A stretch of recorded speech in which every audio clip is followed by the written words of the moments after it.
அது ஒரு கைப்பிடியை வந்து இலை எலுமிடி இலை பச்சை வாழைப்பழம் 1 200 ml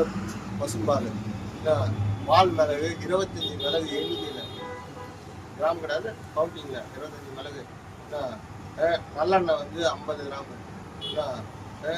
இது உளுத்தம் பருப்பு கருப்பு உளுத்தம் பருப்பு அது 50 கிராம்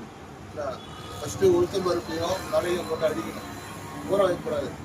அதை அடிச்சுட்டு கீரை அந்த இலையை போட்டு அதை அரைக்கணும் வாழைப்பழமும் பசும்பழம் ஊற்றி அரைச்சிட்டு கடைசியாக நல்லெண்ணெய் ஊற்றிட்டு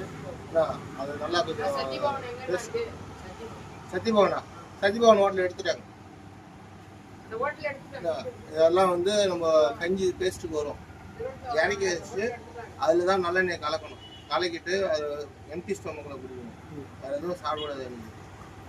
இது மோர் சாதம் சாப்பிடலாம் ரசம் சாதம் சாப்பிடாது தயிர் சாதம்லாம் சாப்பிடாது மோர் சாதம் தான் ஹீட் அதிகம் மோர் சாதம் தான் சாப்பிடணும் சரிங்களா அது நல்லா இதுவாக வெல்லம் வேறு எதுவும் சேர்த்து விடாது வெல்லம் கொஞ்சம் கடிச்சிடும் குடிக்கிறதுக்கு சொம்பு அளவு வரும் எல்லாமே சேர்த்தாக்கா ஒரு சொம்பு குடிச்சிட்டிங்கனாக்கா ஒரு வாரம் விட்டு ஒரு வாரம்